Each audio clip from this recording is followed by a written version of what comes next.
Madame la directrice exécutive, distinguées personnalités, mesdames et messieurs, chers panélistes, je voudrais tout d'abord féliciter la directrice exécutive de l'UNFPA, Dr Nathania Kanem, et l'ensemble des organisateurs de ce panel de haut niveau, événement mondial visant à accélérer la mobilisation des ressources financières et l'action en faveur de l'élimination des mutilations génitales féminines en Afrique et dans le monde. J'adresse également mes vives félicitations aux panélistes de haut rang pour leur engagement et leur disponibilité dans le combat pour la promotion de l'élimination de cette pratique pénible pour les femmes et les jeunes filles. Mesdames et messieurs, chers participantes et participants, depuis plusieurs décennies, nos États respectifs et la communauté internationale déploient des efforts louables pour lutter contre les mutilations génitales féminines qui portent atteinte aux droits fondamentaux de millions de femmes et de jeunes filles à travers le monde. Ces efforts nous ont permis d'engranger des acquis considérables dans la lutte contre ce phénomène.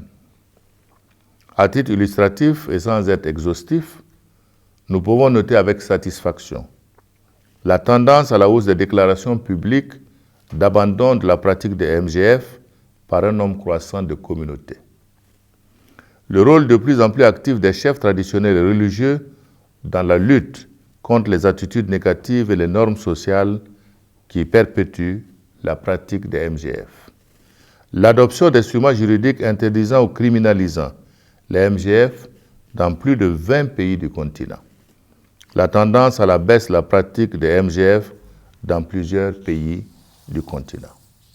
Malgré ces avancées encourageantes, il est important de souligner que plus de 200 millions de femmes et de jeunes filles ont malheureusement déjà subi des mutilations génitales.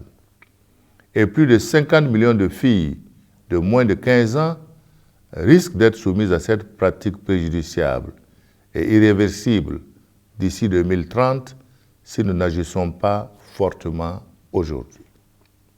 Aussi, le contexte actuel marqué par la pandémie de la COVID-19 expose-t-il davantage les filles et les femmes au risque de la pratique des mutilations génitales, surtout si les tendances actuelles de la stagnation ou de la diminution des engagements financiers en faveur de la lutte se maintiennent. Outre la pandémie de la COVID-19, le monde est confronté à d'autres défis, tels que les crises sécuritaires, humanitaires et autres catastrophes naturelles. Ces défis obligent bien souvent les gouvernements et organisations internationales à réduire sensiblement les financements destinés à la lutte pour l'élimination des mutilations génitales féminines et à reléguer au second plan les programmes y afférents. C'est pourquoi il est plus que nécessaire que nous puissions à tous les niveaux agir avec détermination en accélérant la mobilisation des ressources financières pour mettre fin aux mutilations génitales féminines afin d'atteindre l'objectif de la tolérance zéro d'ici à 2030. Distinguées personnalités, mesdames et messieurs, le thème de cette 18e journée internationale Tolérance zéro, intitulé, je cite, « Le temps de l'inaction mondiale est révolu. Unissons-nous, finançons et agissons pour mettre fin aux mutilations génitales féminines. » Fin de citation. Qui constitue le socle des échanges de ce panel est très pertinent. En effet, il nous interpelle en tant que décideurs sur nos responsabilités dans cette lutte et sur les diverses stratégies et moyens à même d'accélérer le financement des actions et activités à mener contre les MGF. Je salue du reste à leur juste valeur les nombreuses initiatives fortes déjà engagées pour mieux adresser cette problématique, notamment la campagne Salima pour accélérer la promotion de l'élimination des mutilations génitales féminines, lancée en février 2019 à Addis Abeba. La campagne de l'Union africaine pour mettre fin au mariage des enfants lancée en 2015. La campagne pour la réduction accélérée de la mortalité maternelle en Afrique, lancée en 2009 à Addis Abeba. La résolution 4416, adoptée par le Conseil des droits de l'homme, le 17 juillet 2020 à l'initiative du groupe africain sous le leadership de Burkina Faso.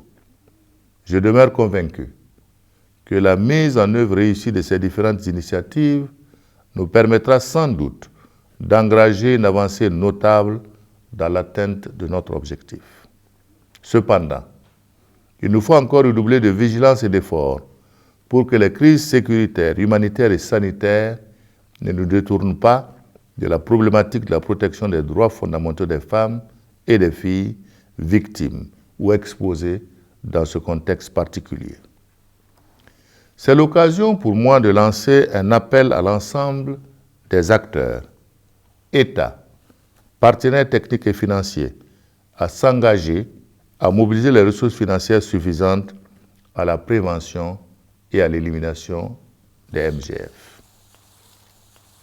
Distinguées personnalités, mesdames et messieurs, permettez-moi de traduire ma reconnaissance à tous les partenaires techniques et financiers, et particulièrement à l'UNFPA et à l'UNICEF, à travers leurs programmes conjoints pour l'accélération de l'abandon de la pratique des MGF et leur importante contribution dans la lutte pour la promotion de l'élimination des MGF en Afrique.